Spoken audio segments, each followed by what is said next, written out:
Hello, everyone. Welcome to today's lecture, A History of Science. My name is Nicole Drisdelle. I am an English language teacher and I'm also an historian from Toronto, Canada. I have two master's degrees in history, one from Canada and one from the US. And today I'd like to tell you a little bit about science, specifically the history of science. But I've called my lecture A History of Science because actually the history of science is quite complicated, and different cultures and different countries have different histories of how science developed there. So what I'm going to try and do in today's lecture is give you a general overview or a general sense of how history developed in the past, actually from even the very beginning of science, and how we got to the science that we know and think of today. Now, there is a lot to talk about in the history of science, so today's lecture is also going to be a little bit of a brief or very brief history of science. Again, just trying to give you a general sense of how things developed in the past. I think it's a really interesting topic. I'm really excited to talk to you about it. So how about we get started? Let's start the lecture today with a really big question. What is science? When you think of science, maybe you think of chemistry, biology, computer sciences, medicine. How about engineering or math? Do you consider all of these, or do you think about all of these when you think about science? Well, definitions of science have actually changed over time. It isn't until the 19th century that we get the definition of science as we know it today. And then it actually isn't even until the 20th century that science is considered as a career. But, of course, science has existed for a very long time. In fact, science has existed since the very birth of civilization. But these early scientists, they didn't actually call themselves scientists.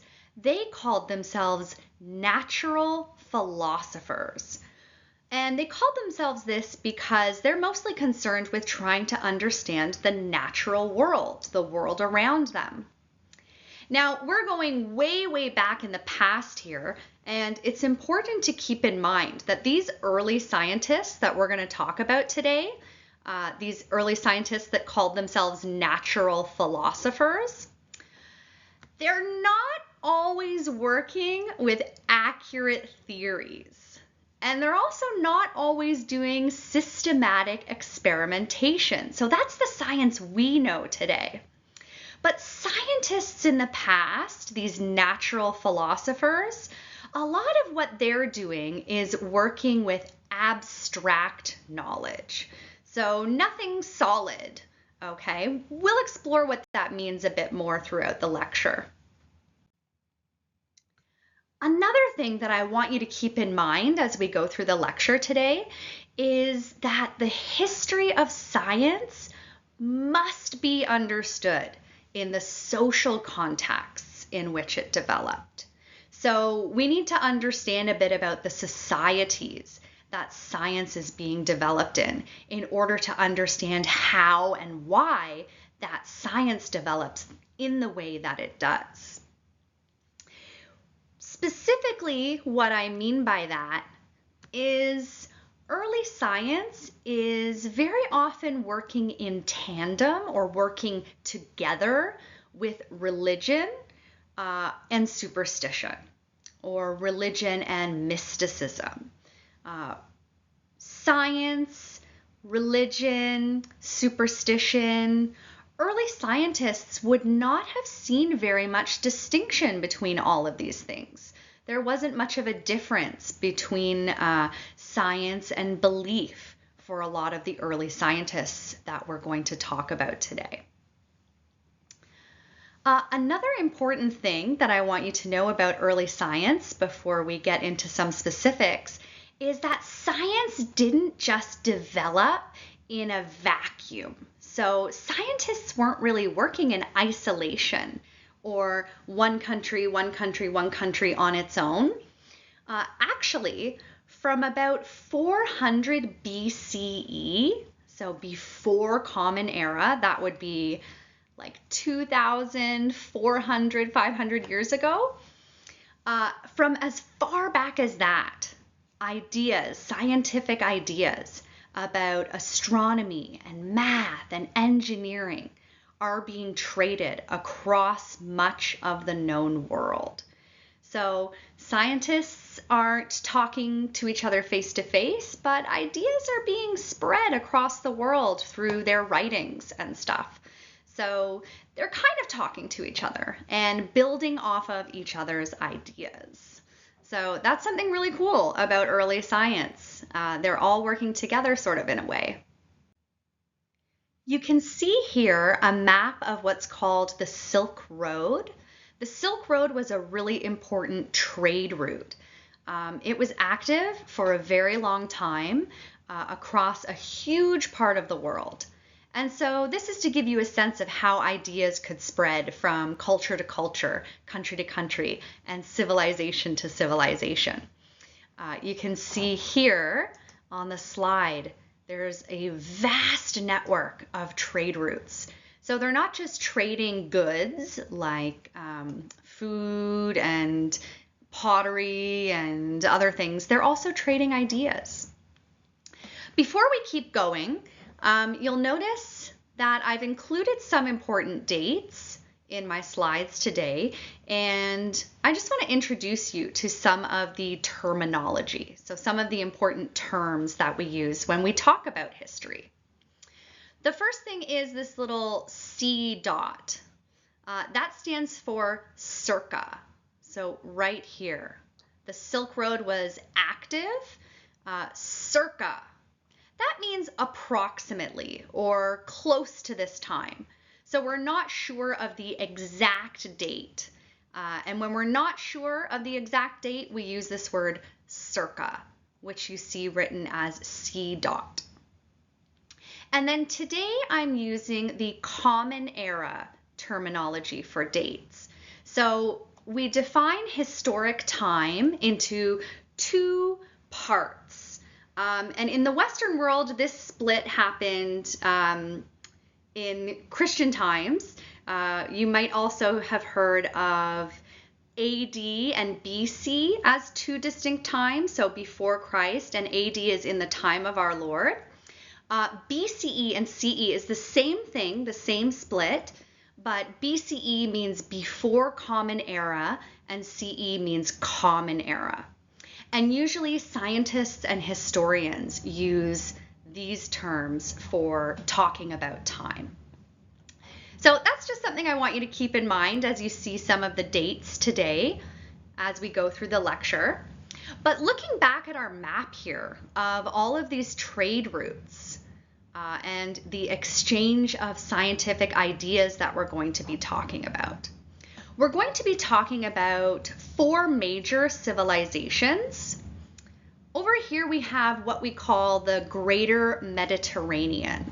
So here's the Mediterranean Sea, and we have a lot of important empires here. This is where we have ancient Greece and the Roman Empire, and eventually Europe. But in early history, we call this area the Greater Mediterranean. Over here, we have the Islamic civilization, mostly made up of what was Persia and Arabia. Again, this is very, very early history, okay? And Islamic civilization means heavily influenced by the religion of Islam. Now, it doesn't mean that everyone in these countries was Muslim. It just means that culturally, socially, Islam had a significant influence, for example, on social norms. And then two more major civilizations we're going to hear about today, India and China. You may be wondering why we're going to talk about these four civilizations specifically. Well, they're very important because of trade routes on the Silk Road. Also, we know a lot about them. For example, in China, they have the longest unbroken, so continuous from the birth of civilization in China, when they started building societies, there's no interruption. So unbroken tradition of literature and science. That is so important for establishing the history of science, that we have a continuous record. Also in China, and one reason why the record is maintained so well throughout history, is that science is a product of the state. So that means the people in charge had a lot of say over what scientists were doing in China. In the Islamic civilization, they were greatly influenced by knowledge in West Asia and the greater Mediterranean. So if you remember on our map, this is Islamic civilization here. They're right at the crossroads. So they're right in between. And that makes them very inclusive, very cosmopolitan. They're open and they're experiencing ideas from both sides flowing through their civilization. In India, much like China, knowledge making, including science, is sponsored by the state. Also in India, knowledge making is very, very closely tied to religion and religious beliefs. And finally, the greater Mediterranean, that's actually my area of expertise. So that's the area I know the most about. And what the greater Mediterranean is known for, ancient Greece, ancient Rome, they're known for their great philosophers. And that's where we actually get that term for early scientists, natural philosophers. But how did we even get to the Silk Road and that intricate network of exchanging scientific knowledge? Where did science come from anyways? Science starts with the birth of civilization. And when we talk about the birth of civilization, what we mean is when humans went from being nomadic hunter-gatherers, so they were always moving around looking for the best hunting spots. They changed. Society changed from nomadic hunter-gatherer to agriculture. So growing crops. And this change also changed the makeup of society. It made science possible and necessary. So once people stopped wandering around for the best, looking for the best hunting spots, once they settled and started building society, then they could start developing science. And there are three important cultures that I'll talk about today: Mesoamerica, Egypt, and Babylon. And the reason these cultures are important, the reason I want to talk about them, is because we have important historical artifacts from these cultures. What do we have? We have calendars. And these calendars show us that these very early civilizations, okay, look at these dates. So long ago in the past. These are ancient. But they have calendars, and that tells us that they had extensive, so a lot of knowledge, and they were doing a lot of observation of astronomy. So civilization started depending on agriculture. Civilization is born from agriculture. Well, agriculture is growing crops. And in order to grow crops, people need to know when to harvest crops. So what do? They start tracking the movement of the sun. So you might say that astronomy was actually the first science. And I want to talk about that now. I want to talk about astronomy.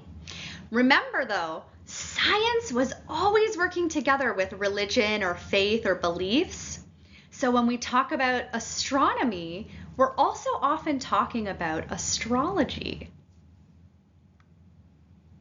Now, agriculture plus looking at the sun and the stars gives us the calendar in those ancient civilizations.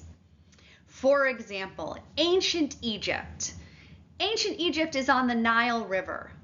And to grow crops there, to be successful in agriculture, Egyptians need to track the flooding of the Nile River. They notice that the Nile River floods every so often. They start to chart the sun to try and figure out the timing of those floods.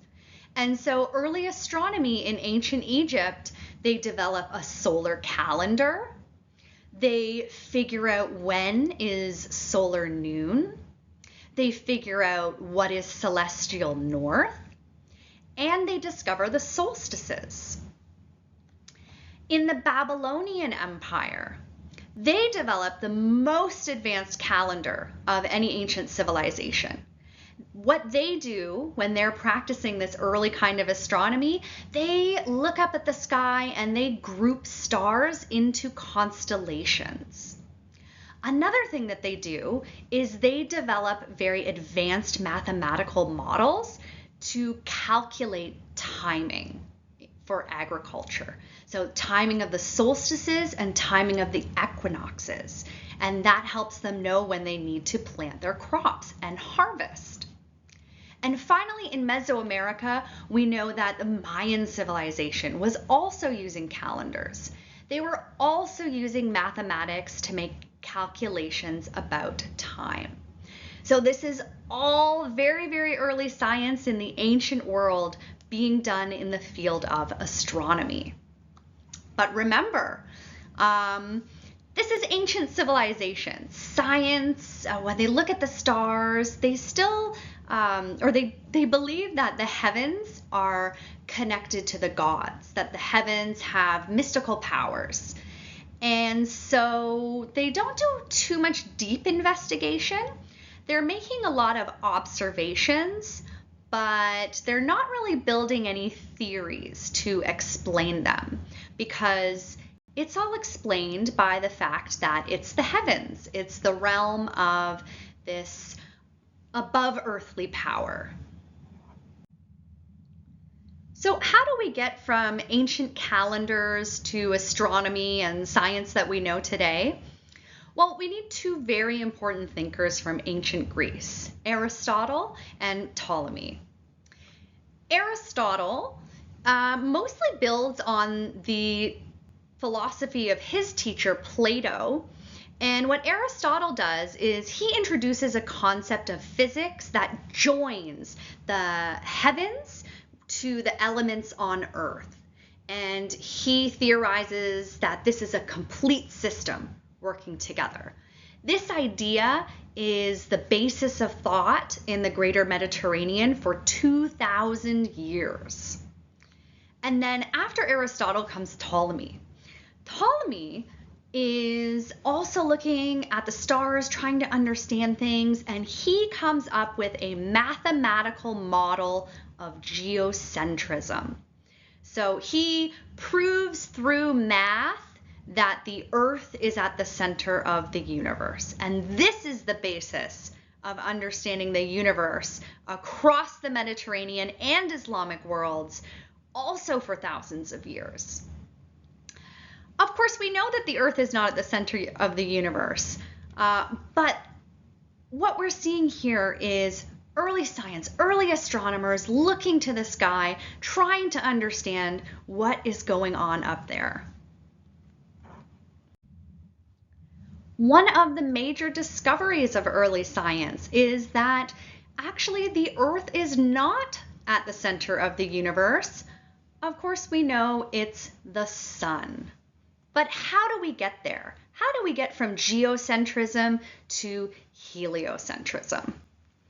A lot of historians would tell you it's because of this guy named Copernicus. Copernicus publishes a book called On the Revolution of the Heavenly Spheres. And in that book, he says the sun is the center of the universe, what we call heliocentrism, or the heliocentric model. But the thing about Copernicus is, remember what I said about science and religion or faith and science and the state in early history? Well, Copernicus is a little scared that this idea of the sun being at the center of the universe is too revolutionary. So he doesn't publish his book until he's on his deathbed. And even his publisher is so afraid of this idea that he puts a note in the beginning of the book to say, actually, this is just a thought experiment. He's just kind of like thinking about this for fun. Also, Copernicus isn't using any new knowledge to prove his theory. So remember our map of the Silk Road with all those ideas crossing paths across the world? Well, the way that those ideas are being communicated, a lot of these early scientists are reading each other's ideas. And if someone's established as a great scientist like Aristotle, you just kind of read his writings and assume that he must be right. So Copernicus isn't using any new knowledge. He's just accumulating knowledge from everyone else before him. He's also using bad math to prove his theory. Another thing is, there was a guy before Copernicus who sort of introduced heliocentrism before him. And there was even a guy before that guy. In the 10th century, Muslim scholars were already starting to doubt the works of Ptolemy.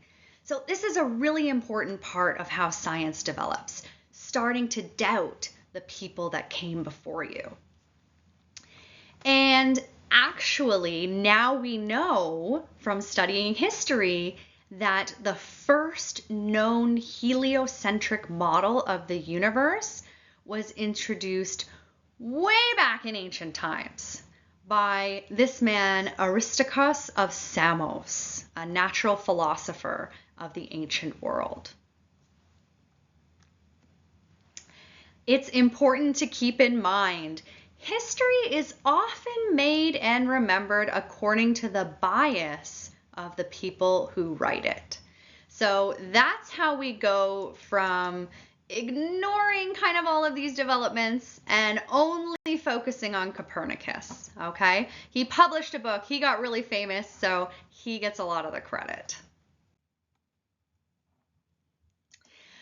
But there might be another guy that you associate with this idea of the sun at the center of the universe. Maybe you've heard of him, Galileo. Galileo, again, he became really famous, so he gets a lot of credit for this idea, for discovering that the sun is at the center of the universe. But even before Galileo, some important things need to happen. Okay, there is a natural philosopher or an early scientist named Tycho Brahe, and he's using a telescope. He looks up at the night sky and he observes a supernova. And when he sees this and he writes about it, he introduces this idea to astronomy that the heavens can change. This is a big deal because if the heavens can change, we have to think a little deeper about our science. Then we have a man named Johannes Kepler. He's going to work to advance Copernicus's theories.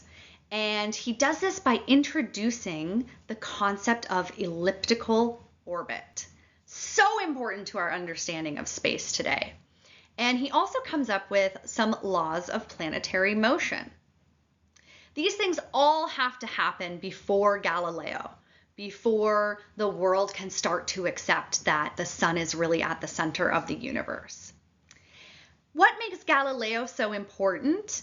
Not necessarily that he defended heliocentrism. I think one of Galileo's greatest contributions to science is actually that he refines the telescope. So he improves it, he makes it even better. And this lets him look up at the night sky and make more extensive, more detailed observations than anyone else before him. He can look very, very closely at what the sun and the planets are doing up there. And that's why he believes Copernicus so strongly. He finally has the proof because he has the telescope working at such a level. He's refined it so well. So in the history of science, it's not just social context that influences what scientists are able to do, but it's also the equipment that they have, the tools or the instruments that they are using to do science. That has a huge impact on scientific practice and development. So Galileo goes on to disprove the theory of an immutable heaven. That means he proves that it's not true that heaven never changes, that the sky never changes, that space never changes. And famously, he is exiled for defending heliocentrism. But in spite of Galileo's significant advances in the field of astronomy and space science, it isn't until 100 years after him that Isaac Newton finally mathematically perfects the model of heliocentrism. Have you heard of Isaac Newton? He's kind of famous for this thing with an apple, and he discovers gravity. It falls on his head. It's a really famous story that I remember hearing when I studied the history of science many, many years ago. Isaac Newton is such an important figure in the history, not just of astronomy and space science, but a whole bunch of other sciences as well. Physics, math. Isaac Newton develops laws of motion. He, with the famous apple falling on his head story, he develops the theory of universal gravitation. He develops the Newtonian telescope, so he improves the telescope even further. He develops calculus. He contributes to refining the scientific method. And the scientific method is how we get to science as we know it today. We'll hear a little bit more about that later, but right now I want to talk about a really fun fact about Isaac Newton, and that is that he was also very, very interested in alchemy as a way to understand things.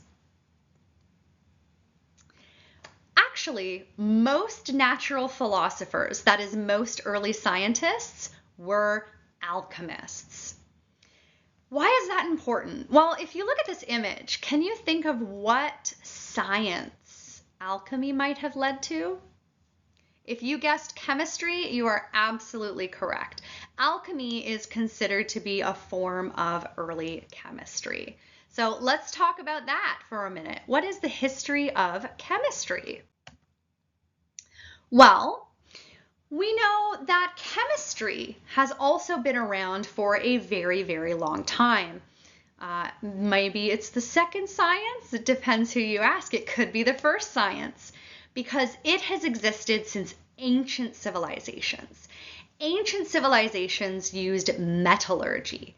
That is, they were manipulating metals. In fact, it was so important that we have two whole historical periods named after this. We have the Bronze Age and the Iron Age named after these developments, these scientific developments in human history. So arguably chemistry has been around as long as people have. In the 8th century, there's an Arabic natural philosopher, so an early scientist named Ibn Hayyan. And he does something really important. He systematically classifies a number of chemical substances. This is really important because science is systems. Science as we know it today means doing things in a very systematic way, right? We hypothesize, we experiment, we record. We need systems for science. So Ibn Hayyan does this for chemistry. This is also really important because a lot of other alchemists, a lot of other natural philosophers weren't writing systematically like Ibn Hayyan. They were actually writing in code. You might think that's kind of weird, right? Why were they doing that? Because they wanted to keep their experiments secret. A lot of alchemists, a lot of early scientists were interested in discovering how to turn metals into gold and also discovering the elixir of life. In China, they call this pursuit, they're looking for alchemical way to discover Weidan. In the West, they call it the philosopher's stone. Alchemy leads to two of the most important discoveries in human history. The first one, can you guess from the image on the screen? It is gunpowder. Gunpowder is discovered in China in about the 9th century by alchemists who were searching for the elixir of life. Gunpowder actually doesn't become a military weapon until the 12th century. Another really important invention from modern times that comes from alchemy is the printing press. People had been printing with wooden blocks for a very long time, but Gutenberg invents movable type from an alloy.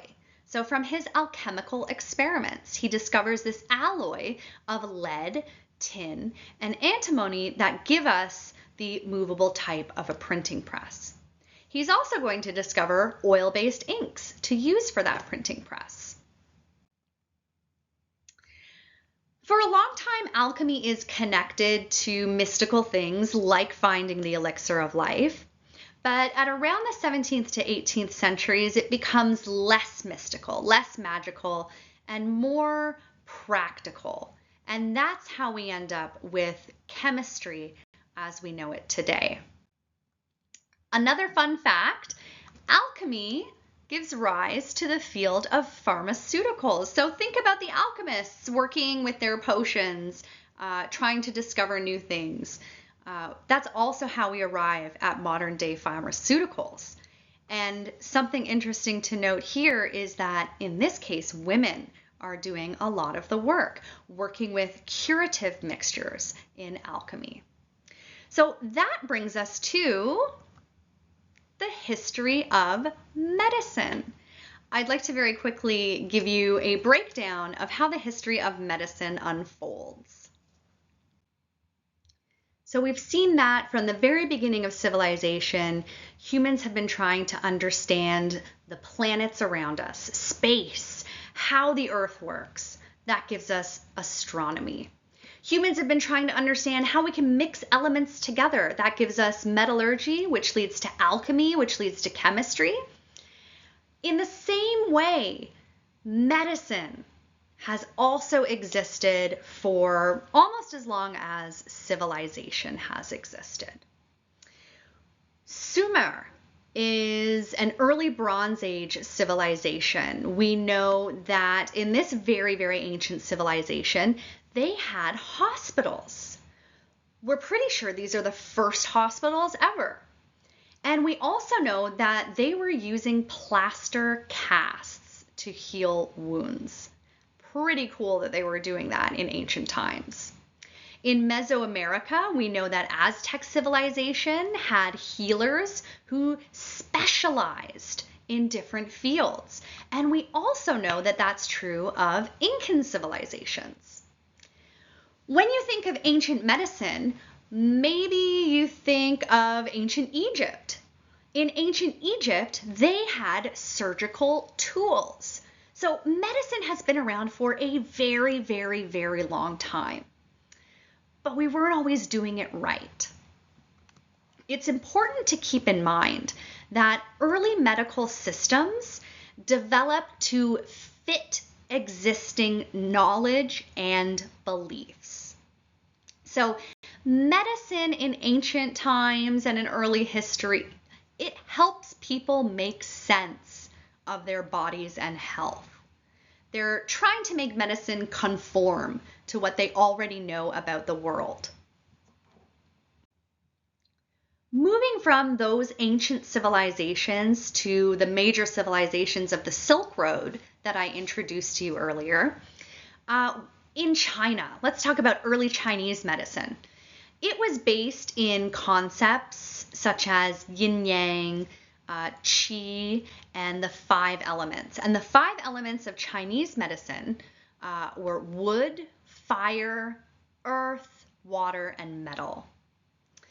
In early Chinese medicine, illness is seen as an imbalance in these concepts, and early Chinese medicine seeks to restore balance in a number of ways. Herbal therapies, prescription diets, acupuncture, acupressure, and exercise. Do any of those sound familiar? All of them, right? So these early medical practices are still around today. In India, medicine is also based on a concept of 5 elements, combined with the Ayurveda. The Ayurveda is the oldest system of medicine. System of medicine is the key point here. So this was standardized, meaning everyone was doing the same thing by about the 6th century. And so we consider this the most advanced medical practice of its time. In India, healers specialized. They could specialize in things like children medicine, elderly medicine, surgery, organ disease, poisons and antidotes, and even mental illness as early as the 6th century in India. The 5 elements of the Indian medicine practice with Ayurveda were air, fire, water, soil, and ether. Ether meaning like the nothingness of space.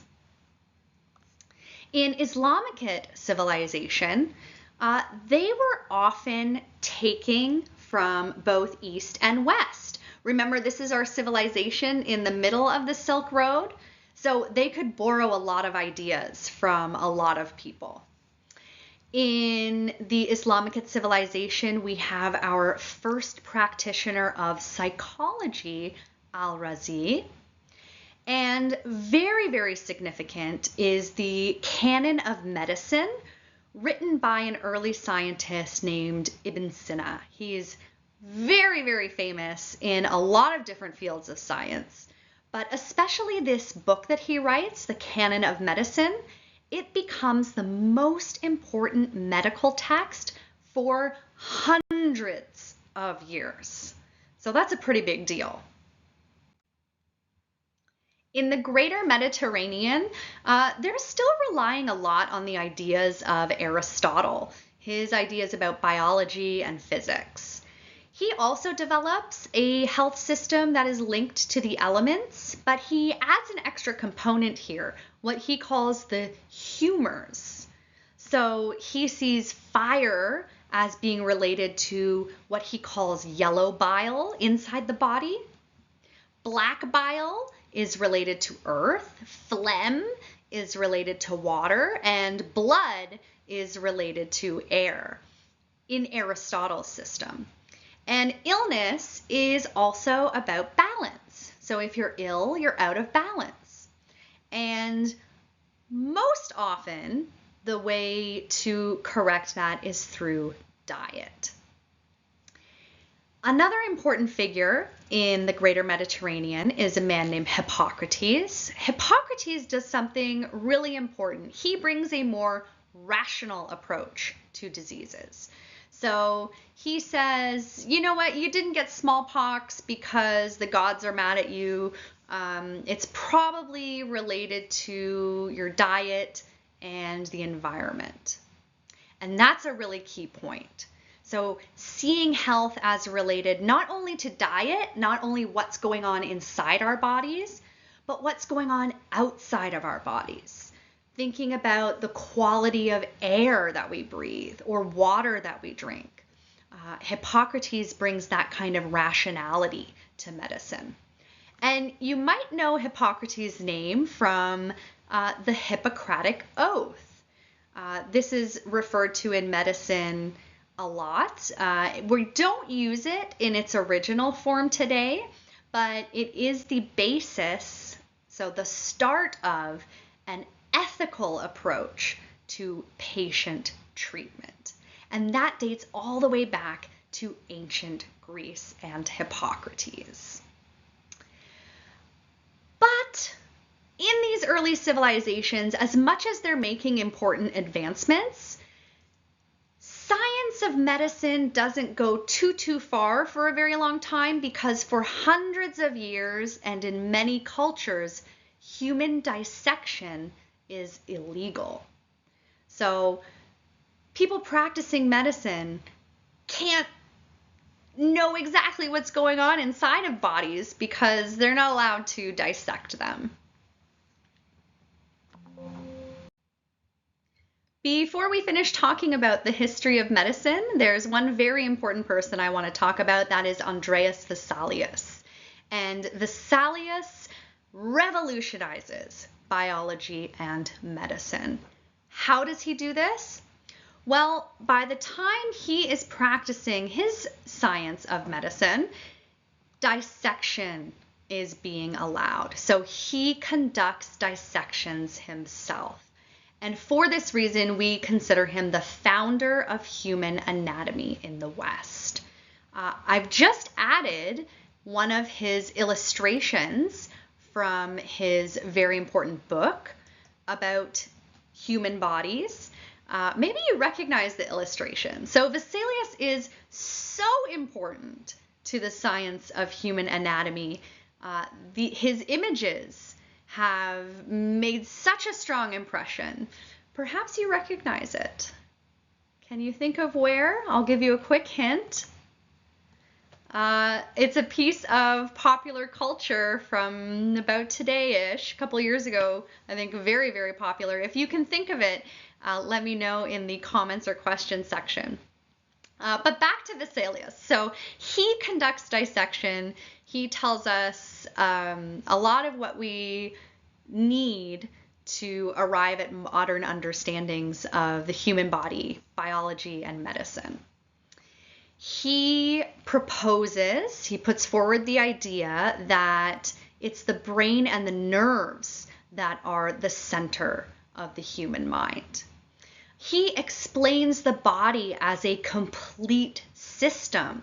So not Aristotle's bag of humors, like we're just skin with all those black bile, yellow bile, phlegm, blood inside. Vesalius says, no, actually, there's a lot of complex systems inside the human body. And the book that these images come from, this image that I've shown you, comes from De Humani Corporis Fabrica. So on the fabric of the human body. This is a very important book in the history of medicine, science of anatomy. He identifies several systems in the body. He's not completely accurate, but we need his work. His work is so important to keep pushing us forward.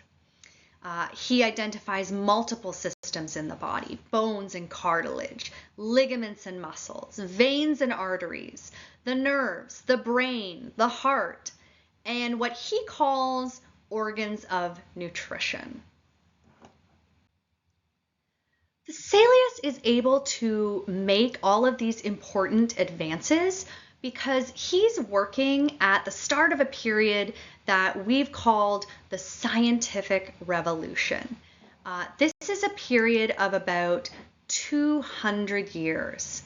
We call it a revolution, but actually what happens in these 200 years in the greater Mediterranean is first Europe, the countries that we will come to know as Europe, first they catch up to a lot of the other countries and civilizations that we've talked about. So China, India, and the Islamic civilization.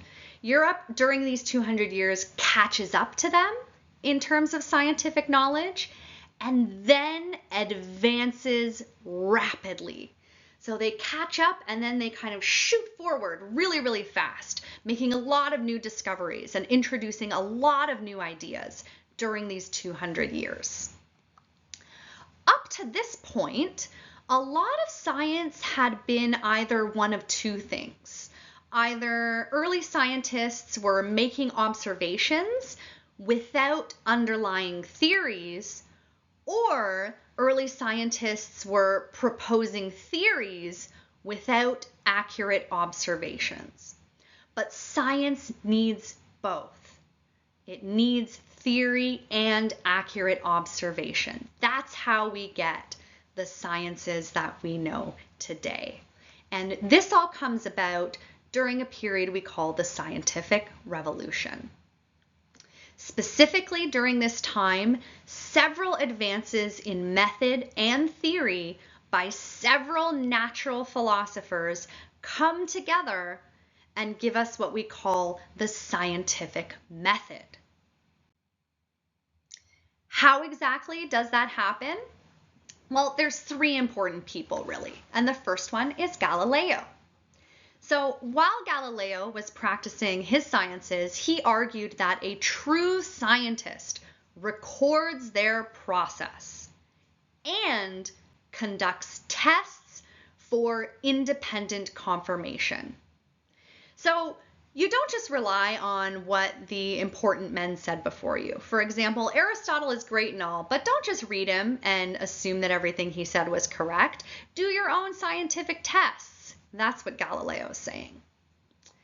Then we have Francis Bacon, a scientist during the Scientific Revolution who argued that science should be supported by the state because it should help to improve the well-being of humanity.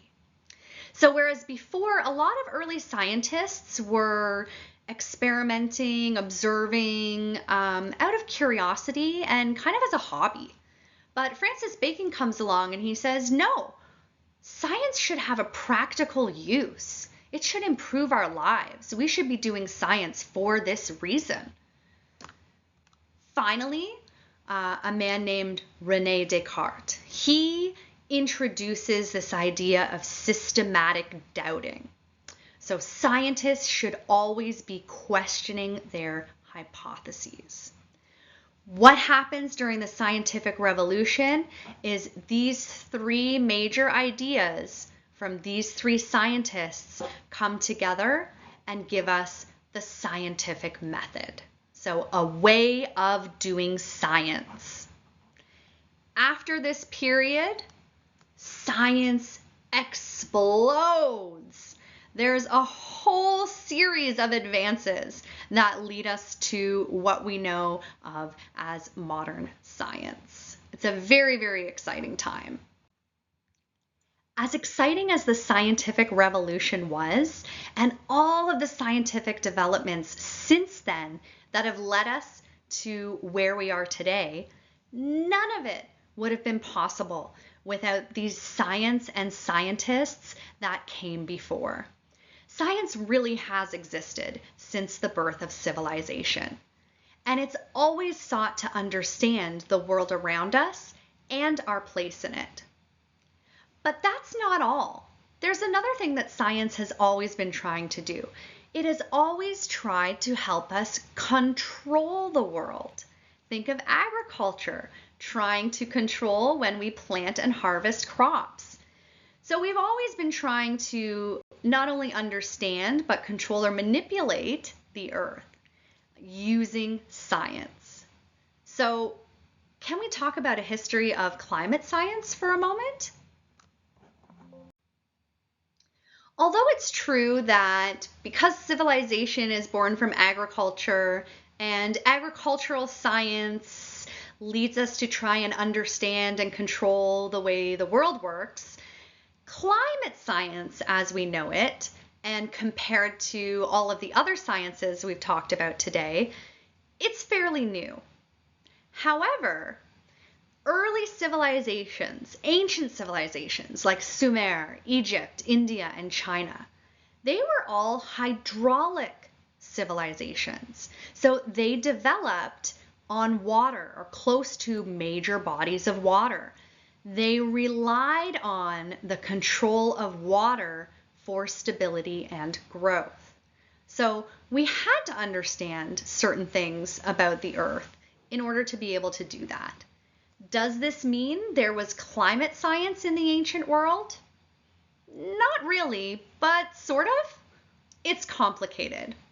What I will leave you with today are some fun facts about the history of what we know today of climate science. In the Mauryan Empire, that was in ancient India, they actually developed the first known forestry department. So can we include that in the history of climate science? Maybe. The reason they developed a forestry department was to supervise conditions for their war elements.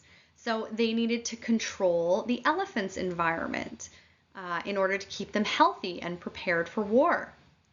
Another fun fact is there is a German abbess named Hildegard of Bingen. Very long time ago, she did a lot of work in natural sciences. She is considered by many to be the founder of natural history, or what we might call today earth sciences. Climate science is quite possibly one of the most important sciences that we have today, but the history of it is still quite new. Today, I've only given you a very brief history of science. It would just be impossible to do it all in one lecture. We'd need an entire semester.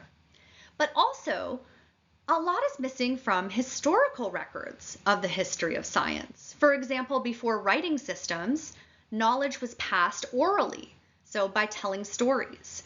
We don't know what they knew before writing systems were developed. There are also a lot of cases where records have been lost or destroyed, such as in the Spanish conquest of Mesoamerica. All of the records of the Aztec civilization, Mayan, Incan, a lot of those have been destroyed. And then all throughout the history of science, the contributions of women, of people of minorities, of non-nobles, that's all been erased. So even if we could cover everything today, there would still be a lot missing. What I want to leave you with, however, is this thought. Science today is still asking a lot of the same questions that it was asking thousands of years ago. I think at the heart of science today, we still are trying to answer those questions. Who are we? How does the world work? What is science?